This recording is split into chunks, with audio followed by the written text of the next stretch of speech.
Welcome to the shape of space linear algebra.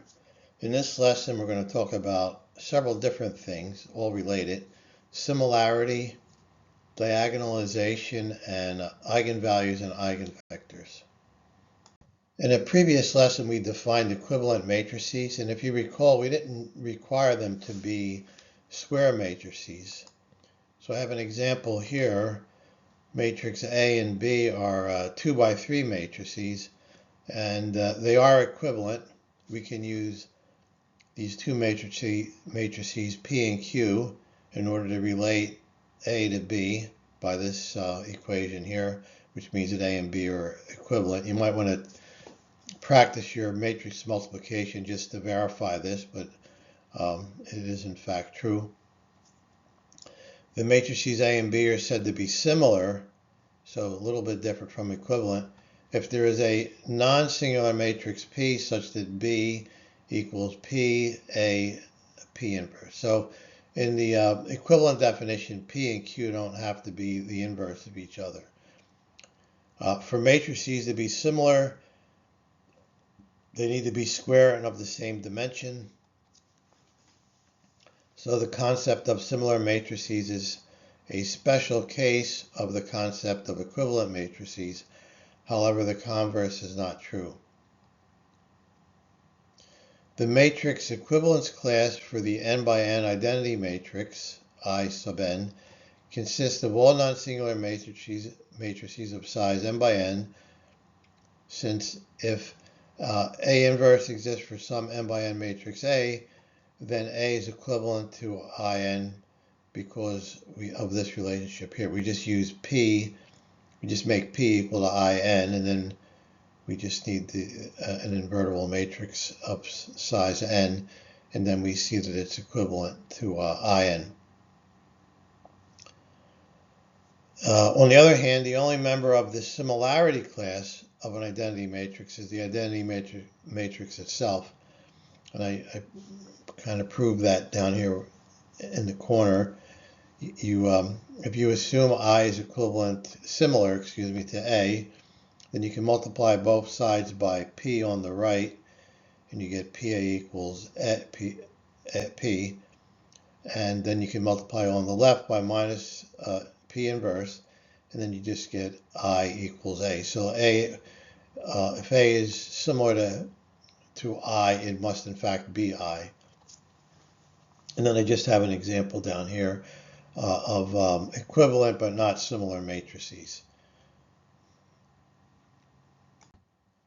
Matrix similarity is an equivalence relationship. We need to prove reflexivity, symmetry, and transitivity. Clearly, A is similar to itself. We can just write it like this. If B is similar to A, we have this equation for some invertible matrix P. Then we can just multiply both sides on the left by P inverse and on the right by P. And we get this equation here, P inverse B, P equals A. And then just to get it in the right form where you have the inverse here, we could just let Q equal P inverse, and then we have this here. So A is similar to B. Then we have transitivity. If A is similar to B, B is similar to C. And we have these two equations for invertible matrices, Q and P. And making note of the fact that the inverse of the product of matrices is the product of the inverses. I don't believe I proved that before, but I'll give you this now as a theorem. So we'll make use of this, and then we just substitute B in here in equation for A. Then we get QPC, and then P inverse Q inverse. We'll replace that with QP inverse, and then we have the right format that A is similar to C.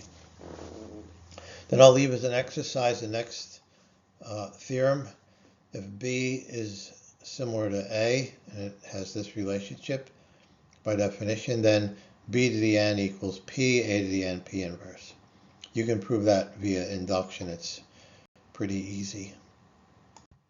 We have a few more definitions here. A diagonal matrix is a square matrix in which the entries outside the main diagonal are 0. So we have an example of that here. So only on the main diagonal do we have non-zero entries, and you can have even a 0 on the main diagonal. In fact, if you have the all 0 matrix, that is technically a diagonal matrix. A matrix is said to be diagonalizable if it is similar to a diagonal matrix, i.e. A is diagonalizable if there exists a non-singular P such that P inverse is a diagonal matrix D. A linear transformation from F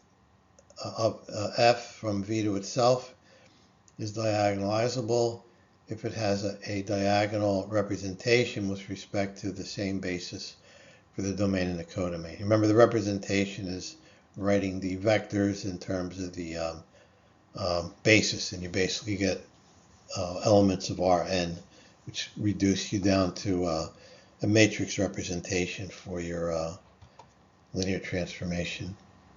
I have an example here, and then I guess you would call it a theorem.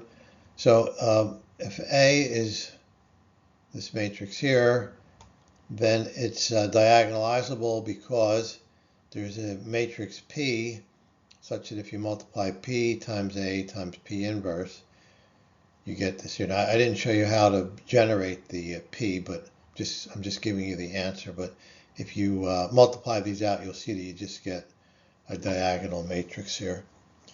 So the advantage of having a diagonal matrix, or writing a matrix that's not diagonal as a diagonal matrix using this type of formula, is that you can raise it to a power. So I have an example here, a result. If an m by n matrix A is diagonalizable, i.e.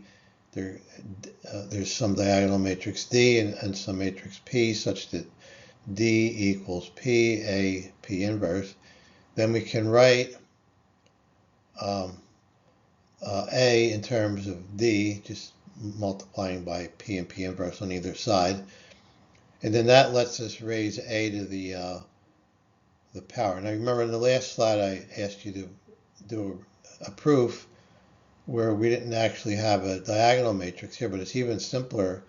If you raise A to the k power, then you get D to the k here. But then if you multiply a diagonal matrix time itself, you just square the diagonal entries, and if you raise it to the kth power, you just take each entry to the power k.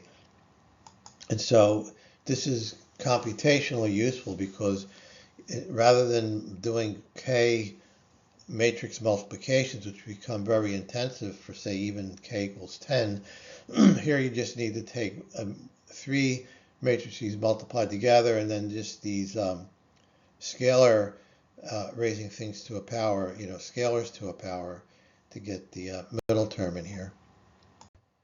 We have a theorem concerning linear transformations and diagonalizable matrices. A linear transformation, F from V to itself, V being a vector space, and its representation matrix are diagonalizable if and only if there exists a basis, S1 to Sn, and scalars, lambda 1 to lambda sub n, such that F sub I equals lambda sub I times S sub I. So let's first go in the opposite direction and assume this basis and condition exists. Then we have the representation of F with respect to S, and S are these column vectors.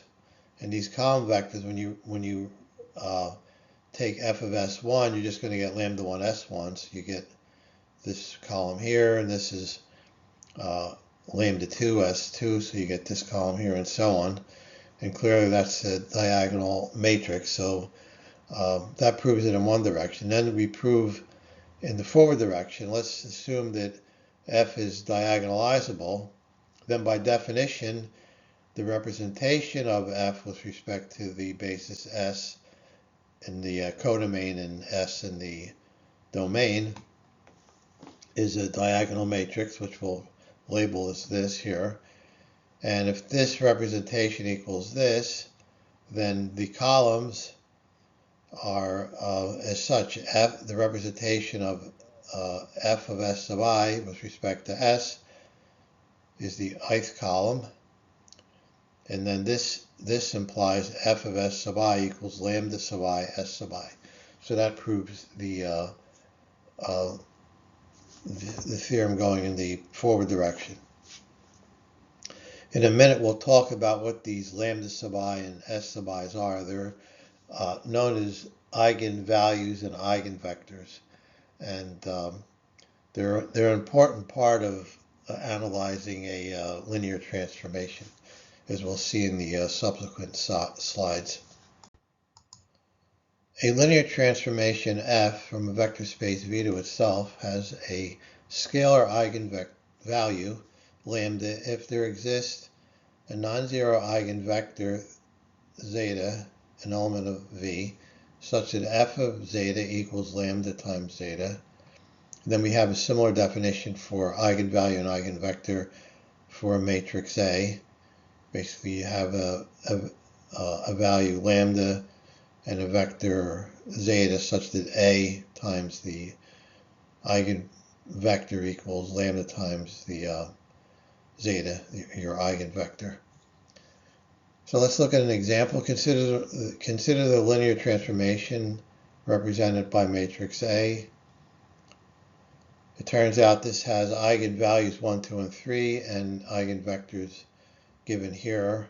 I'll show you how to find these on the next slides, but here I'm just giving you the answer. And we can check if you take this matrix A times 1, 0, 0. In fact, you get 1 times 1, 0, 0. And if you multiply A times the second, you get 2 times this. And since we said this is the eigenvalue corresponding to this, that's what we want.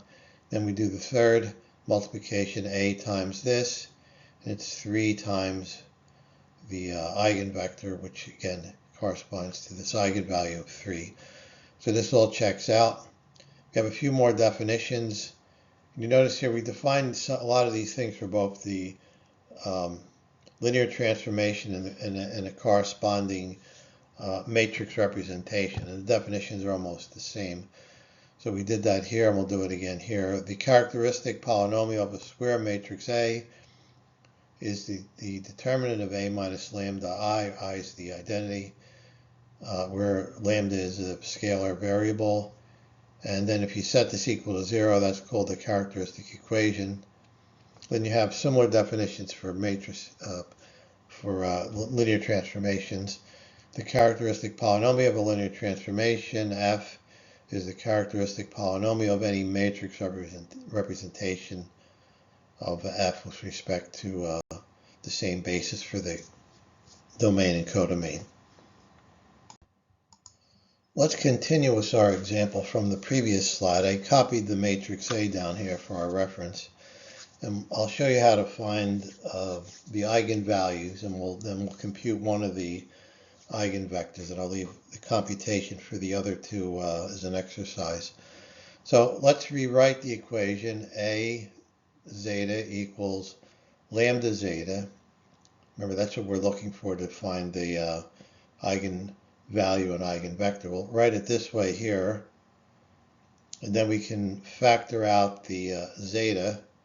And so we have A minus I lambda times I zeta equals 0. And we want to solve this. And when we solve it, we'll actually have eigenvalues and eigenvectors. So when does this have a solution? This equation has a non-zero solution if and only if A minus lambda I is singular. In other words, it doesn't have an inverse. If it had an inverse, we would just multiply both sides, and all we would get is zeta equals 0, but eigenvectors by definition are non-zero, so we're not interested in that case. So we want to find out when A minus lambda I is singular, and that's true when the determinant of a minus I, lambda I equals 0. That was from a previous theorem concerning the invertibility of matrices. So we need to solve this. So we take the determinant of a minus lambda I. We have a here, so it's this expression here. Then from a previous theorem, we also had that you can, if you have your determinant in row echelon form, you can just read off the determinant as the product of the diagonal. So this determinant equals this product here. And so the eigenvalues are 1, 2, and 3. So let's find the eigenvector corresponding to 1. So we plug 1 into our equation here, and we solve for zeta. Okay, so we plugged 1 into this, and we get a 0 here, we get a 1 here, and we get a 2 here, then 1, 1, and 0 everywhere else, times zeta. So this gives us the equations. Well, the first, if you multiply the first row times here, you're just going to get zeta sub 2 equals 0. Then if you multiply the second row times this column, you get zeta sub 2 plus zeta sub 3 equals 0. And then the third one just tells us that zeta sub 3 equals 0. So that's from this also. If you plug this into here, you get zeta sub 3 equals 0. So zeta sub 1 is a free variable, and we can just plug in 0 for these two, and then theta sub 1 here. We can factor it out, and so it's 1, 0, 0 is our, or any multiple of that is our eigenvector corresponding to lambda equals 1. So I'll leave it for you to solve for the other two. Maybe just one cautionary note. You don't necessarily have a one eigenvector for your eigenvalue. You could have multiple independent eigenvectors for a single eigenvalue. In this case here, we do have an infinite number of eigenvectors, but they're all multiples of the same vector 1, so they're not independent. We have a theorem concerning similar matrices. It turns out they have the same eigenvalues. Let A and B be similar, and in that case it means there's some invertible matrix B such that A equals P times B times P inverse. Then we look at the characteristic polynomial here, A minus lambda I. We plug in this for A. We move lambda to the center here. It's just a scalar. Then we write P inverse is I times P inverse, right? These two are the same. And bring down the first term. Then we can factor P to the left and a P inverse to the right, and we get this product. Then we use a couple of theorems, or one theorem, but a couple of parts of the theorem, 53 from our lesson on determinants. The first thing we use is that the determinant of a product is the product of the determinants. So we have from here to here we have this, and then the second thing we use from this theorem is the determinant of P is 1 over the determinant of P inverse. So this times this is 1, and then we get the determinant of A minus lambda I equals the determinant of B minus lambda I. In other words, A and B have the same eigenvalue. Since when you set these two equal things equal to 0 and solve for lambda, of course you're going to get the same answer since their two determinants are equal. The converse of this theorem is not true. We have, for example, the matrix 1, 2, 0, 1 and the identity have the same characteristic polynomial, lambda minus 1 squared, but they're not similar. since only the identity matrix is similar to itself. We proved that a few slides back. If A is similar to B, such that A equals P B times P inverse, and V is an eigenvector of A, then P inverse V is an eigenvector of B, corresponding to the same eigenvalue. And we can go in the other direction. If U is an eigenvector of B, then P times U is an eigenvector of A, corresponding to the same eigenvalue. So knowing an eigenvector of one of the two gives you an eigenvector of the other. Let's look at a proof of that. If V is an eigenvector of A such that AV equals lambda V, we want to show that this P inverse V is an eigenvector of B.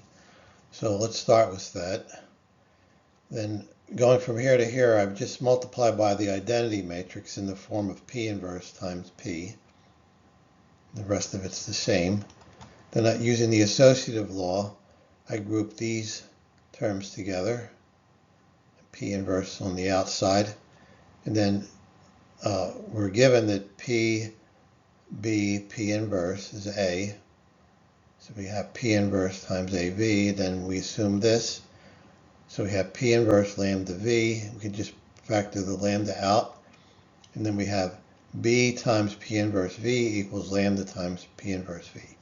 So in other words, P inverse V is an eigenvector of B, corresponding to lambda. Let's prove the second part of the theorem. If U is an eigenvector of B, such that BU equals delta U, then we want to show that P times U is an eigenvector of A. So let's do that. Start with this. Then we're plugging in A, this expression for A here. And then we have P inverse times P. We can, again, use the associative law, so we can, these two cancel. We just get the identity times PB, PBU. And then BU is gamma U. You can just factor out the gamma. And so you have A times PU equals gamma times PU. So in other words, A is PU is an eigenvector of A corresponding to gamma. We have another definition on this slide and then a theorem related to that. The eigenspace of a linear transformation F from vector space V to V associated with eigenvalue lambda is the set here, the set of all vectors zeta such that F of zeta equals lambda times zeta. And a similar definition for an eigenspace of a matrix. So our theorem is the eigenspace of a linear transformation F with respect to eigenvalue lambda is a subspace of V. So since F of 0 is equal to the 0 vector, that's because F is a homomorphism or a linear transformation, and that equals lambda times 0. The scalar times the 0 vector is always equal to 0. And so the eigenspace is not empty, and that means we can use theorem 2 to show that it's a subspace. Remember, theorem 2 says that if you have a subset of a vector space and it's not empty, then all you need to do is show that the subset is closed under linear combinations, and that proves that it's a subspace. So that's all we need to show here. We'll take U and V from our eigenspace, take a linear combination. So we have F of AU plus BV. And since F is a linear transformation, we can expand this like this here. And then since we've assumed that U and V are in the eigenspace, we can write them as lambda U and lambda V. And we just factor out the lambda. And then you see here we have F of AU plus BV equals lambda times AU plus BV, which implies that AU plus BV is in the eigenspace. Let's look at an example of theorem 57, which we did a few slides ago. That's where we had an eigenvector for a matrix, and then we were able to generate an eigenvector for a similar matrix corresponding to the same eigenvalue. And we already had done some work on this in example 1. We had showed that A and D are similar. Copied them down here for our information. And then if you have a diagonal matrix, you can just read off the eigenvalues for D. They're -1, 1, and 3. What I want to do is find the eigenvector associated with eigenvalue 3 for D. So we have to solve this equation, D minus 3i v equals 0. I've computed D minus 3i here. Then you multiply the first row times v and you get no information. The second row times v and you get minus 2y equals 0, so y equals 0. And then the third row times v gives us minus 4z equals 0, so z equals 0. And the variable x is free. We can pick it however we want. And so the eigenvectors corresponding to 3 are basically all multiples of 1, 0, 0, x times 1, 0, 0. I just picked one of them, was corresponding to x equals 1. And what we want to do is find the eigenvector for A corresponding to eigenvalue 3. And theorem 57 says it's this entity here, P inverse times V. And what was P? Well, P was the matrix we needed to multiply times A and P inverse, as shown here, to get D, which we've done that already in example 1. So we found P inverse. So just multiply that times V, this vector here, and we get 0.511. So that theorem 57 tells us that this vector is an eigenvector for A corresponding to eigenvalue 3, and we can check that out. We'll just multiply A minus 3i times this vector. So I've done that here, and you get 0 as we would have expected from the theorem. And then you can, just writing this down here, so this equals a 0 vector. Then multiply this side out and bring the 3 P inverse V to the right. And then we have A times this vector, P inverse V equals 3 times the same vector, P inverse V, which implies that P inverse V is an eigenvector of A corresponding to eigenvalue 3. I have a couple of definitions here I want to introduce. If the characteristic polynomial of a matrix factors as this expression here, then the eigenvalue, for example, lambda sub I, is said to have algebraic multiplicity m sub I. So for example, lambda sub 1 has algebraic multiplicity m sub 1, and so on for the other eigenvalues. The examples we've seen so far, the algebraic multiplicity has been 1 in every case.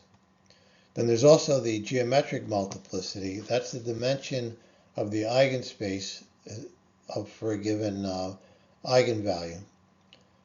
And the two numbers don't have to be the same, but the geometric multiplicity cannot exceed the algebraic multiplicity for a given eigenvalue. And I have an example here. If we take A equals 2002, it has an eigenvalue 2, and it's, as you can see here, it's a multiplicity 2. You're going to get x minus or lambda minus 2 squared, so that'll be algebraic multiplicity 2. And if you compute the eigenspace for that eigenvalue, you'll find that that's also of dimension 2. It's possible it could have been of dimension 1, but that's this particular example here. So this will come up later on, and I'll remind you of the difference when we get to that, but I just wanted to introduce it here first. For any set of eigenvalues of a linear transformation f from vector space V to itself, or an associated n by n matrix, a set of associated eigenvectors limited to 1 per eigenvalue is linearly independent. So we're going to prove this via induction. The initial step is k equals 0, where k is the number of eigenvalues. In that case, the set of associated vectors is empty and therefore linearly independent. Now for the induction step, assume that the statement is true for k greater than 0 distinct eigenvalues. Assume f has eigenvalues lambda sub 1, lambda sub 2, up to k plus 1, and associated eigenvectors v1, v2, up to vk plus 1. So we want to show these are linearly independent. So we take a linear combination of the k plus 1 eigenvectors, set it equal to 0, and if we can show all the coefficients, a sub 1, a sub k, k plus 1, so on, if they're all equal to 0, then the vectors are independent. So multiply equation 1 by lambda k plus 1 to get this expression here. Let's continue with the proof on the next slide. I copied equation 1 and 2 from the previous slide since we're going to need to use those. Apply f to equation 1. So we take f of all of this. And since these are eigenvectors, v1, v2, so on, then f of v1 is just lambda 1 v1, f of v2 is lambda 2 v2, and so on. So we have this. And then, of course, f of 0 is 0, since f is a linear transformation. So now we have this equation 3. Subtracting equation 3 from equation 2, which I've copied up here. You notice this first one is a1 lambda k plus 1 minus lambda 1, and then continue on. They all have the same format. The last one cancels out. You notice this term and this term are the same, so this is 0. Further, from the induction hypothesis, the other coefficients are also 0, because we assumed that if we took k eigenvectors, then they would be independent. And so all these other coefficients have to be 0. So this is 0. By assumption, the eigenvalues are distinct. So this part of the term is not 0, which means that ai equals 0, I equals 1, 2 up to k. So equation 1 reduces to a sub k plus 1 times v sub k plus 1 equals 0, but the eigenvectors are not 0 by definition, so if vk plus 1 is not 0, then that means a k plus 1 has to be 0. And thus we've shown all the coefficients of our equation here, 1 or 0, which implies that v1, v2 up to v sub k plus 1 are independent vectors, which is what we wanted to prove. So we'll finish this lesson with 2 more theorems. Theorem 60, an n by n matrix A with n distinct eigenvalues is diagonalizable. The n eigenvectors associated with the n eigenvalues are linearly independent. That's by the theorem 59, which we just proved on the previous 2 slides, and thus form a basis for the column space of A. And just remember, by definition, each eigenvalue has at least one non-zero eigenvalue. And then by theorem 55, which I copied down here, A is diagonalizable. And then we have theorem 61, an n by n diagonalizable matrix A has n linearly independent eigenvectors. If A is diagonalizable, then there exists an invertible matrix P and a diagonal matrix D such that A equals P D times P inverse. Then we can just multiply P on both sides on the right, and we get this here. Then name the columns of P, V1, V2 up to Vn. Then we have that A times V sub I equals lambda sub I V sub I, where lambda sub I is the entry I, and D. So I'm working with this here. Remember, this is a diagonal matrix D, so it just has lambda 1, lambda 2, down to lambda n along the main diagonal. So that's why we have this here. And this is just the multiplying one column at a time, A times one column at a time, times P. That gives us this here.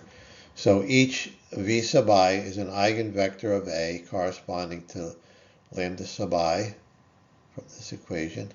Since P is invertible, its columns, V1, V2 up to Vn, are linearly independent. Okay, so that finishes this lesson. There's still a couple more in this series, and stay tuned.